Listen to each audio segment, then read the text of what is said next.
आप सभी को राधे राधे और आप सभी का बहुत बहुत स्वागत है मेरी YouTube चैनल ज्ञान धारा में।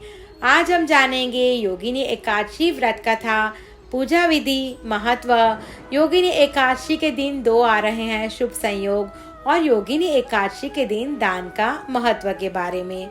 योगिनी एकादशी निर्जला एकादशी के बाद और देवशयनी एकादशी से पहले आती है। योगिनी एकादशी का हिंदू धर्म में बहुत ही महत्व है। इस दिन सृष्टि के पालनहार श्री हरि विष्णु की पूजा का विधान है।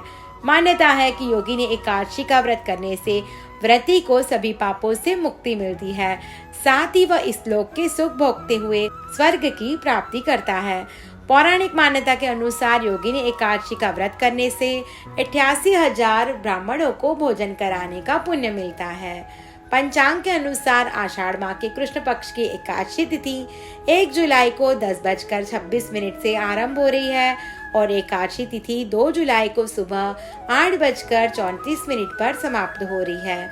उदया तिथि के अनुसार योगिनी एकादशी का व्रत 2 जुलाई 2024 को रखा जाएगा।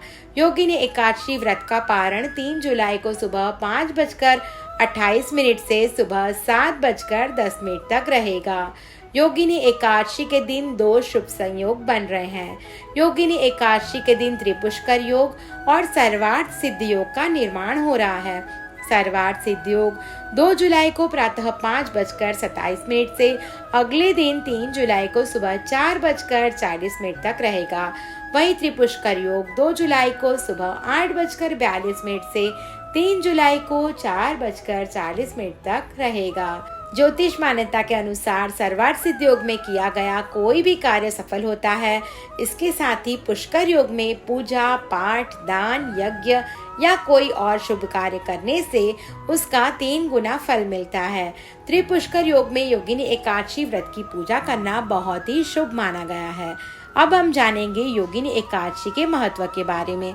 योगिनी एकादशी से समस्त पाप दूर होते हैं और व्यक्ति पारिवारिक सुख पाता है। यह व्रत सभी उपद्रवों को शांत कर सुखी जीवन देता है।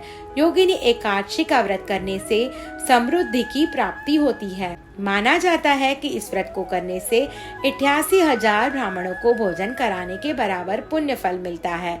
यह व्रत तीनों लोकों में प्रसिद्ध है। इस व्रत को विधिवत रखने से सिद्धि और सफलता मिलती है। कहते हैं इस व्रत के प्रभाव से किसी के दिए हुए श्राप का निवारण होता है। यह एकादशी समस्त आदि व्याधियों को नष्ट कर सुंदर रूप, गुण और यश देने वाली कही गई है। वर्तमान समय में यह व्रत कल्पतरु के समान है तथा इस व्रत के प्रभाव से मनुष्य के सभी कष्ट दूर होते हैं तथा हर तरफ के श्राप और समस्त पापों से मुक्ति दिलाकर यह व्रत पुण्य फल प्रदान करता है। अब हम जानेंगे योगिनी एकादशी पर दान के महत्व के बारे में।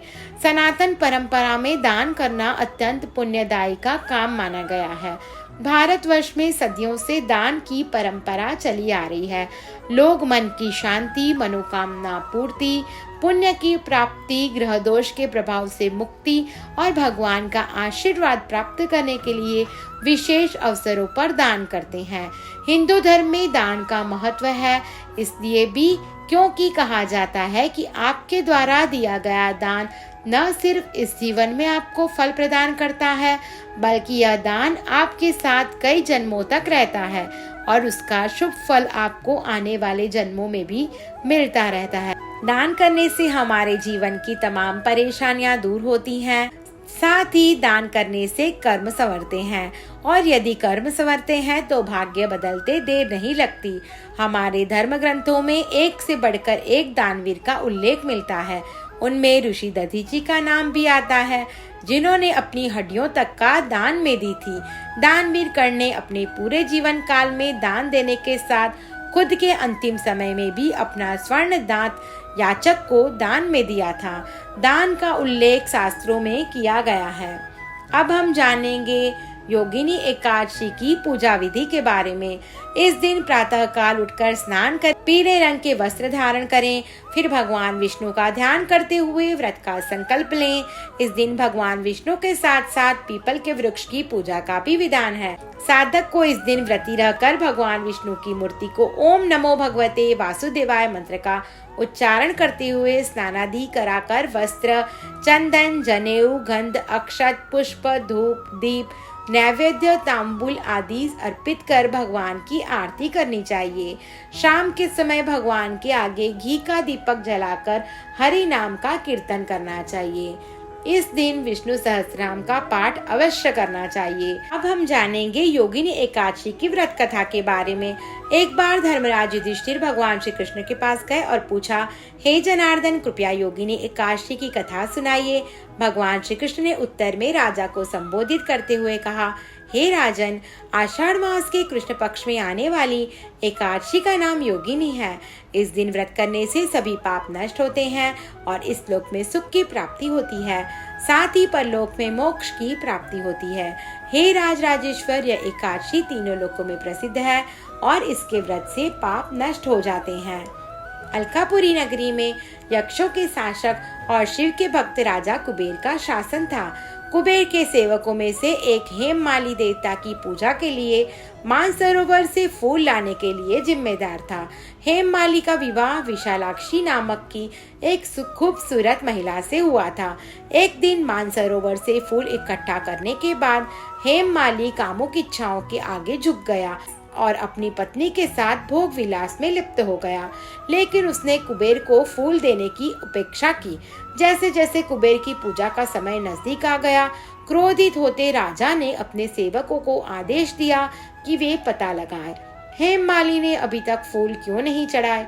स्थिति का पता चलने पर सेवक कुबेर के पास वापस आए और उन्हें बताया, हे राजन, माली अभी भी अपनी पत्नी के साथ भोग विलास में मग्न है। इस खबर से क्रोधित होकर कुबेर ने हेममाली को बुलाया। भय से कांपता हुआ हेममाली कुबेर के सामने आया। उसकी उपस्थिति देखकर कुबेर को क्रोध से भर गए और उसके होंठ कांपने लगे। उसने हेममाली को डांटते हुए कहा, हे पापी दुष्ट, तूने देवताओं के स्वामी मेरे सबसे पूज्य देवता भगवान शिव का अनादर किया है। मैं तुझे श्राप देता हूँ कि तू अपनी पत्नी से वियोग सहेगा और मृत्युलोक में पहुंचकर कोढ़ी बन जाएगा। इस प्रकार कुबेर द्वारा शापित होकर हेममाली पृथ्वी पर गिर पड़ा और कोढ़ी बन गया।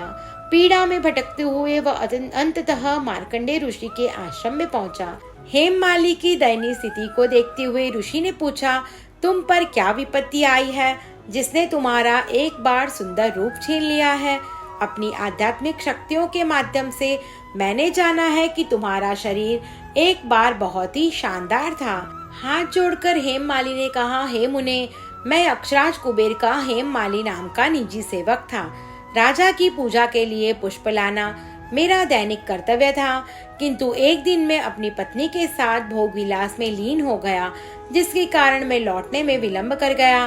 फलस्वरूप में दोपहर के पहले मैं पुष्प नहीं ला सका, जिसके कारण कुबेर ने मुझे पत्नी वियोग, कोढ़ तथा मृत्युलोक में कष्ट भोगने का श्राप दे दिया।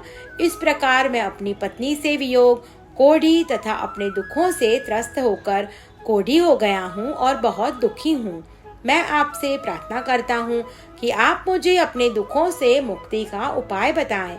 जवाब में मार्कंडेय ऋषि बोले, तुमने मुझसे सच कहा है, इसलिए मैं एक ऐसा व्रत बताता हूँ जो मोक्ष दिलाएगा।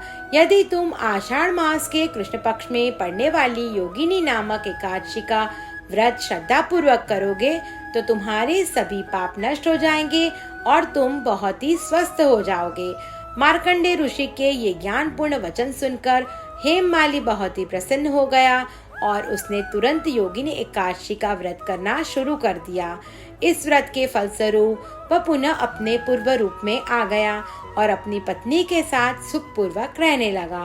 कथा का समापन करते हुए भगवान श्री कृष्ण ने कहा है कि हे राजन, योगिनी एकादशी की कथा कहने या सुनने से प्राप्त होने वाला पुण्य 88,000 ब्राह्मणों को भोजन कराने के बराबर है।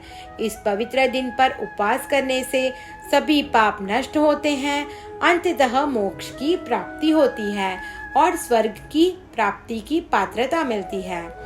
एक और पौराणिक कथा के अनुसार इस व्रत से जुड़ी एक और पौराणिक कथा है। भगवान विष्णु जब क्षीर सागर में शेषनाग पर शयन कर रहे थे, तब उनकी नाभि कमल से देवी लक्ष्मी प्रकट हुई।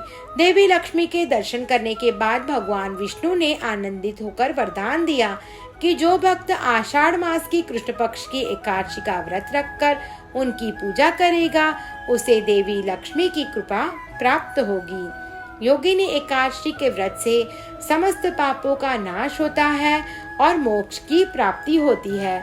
इस व्रत को करने से 88,000 ब्राह्मण को भोजन कराने का पुण्य मिलता है। भगवान विष्णु की कृपा से मनोकामनाएं पूर्ण होती हैं।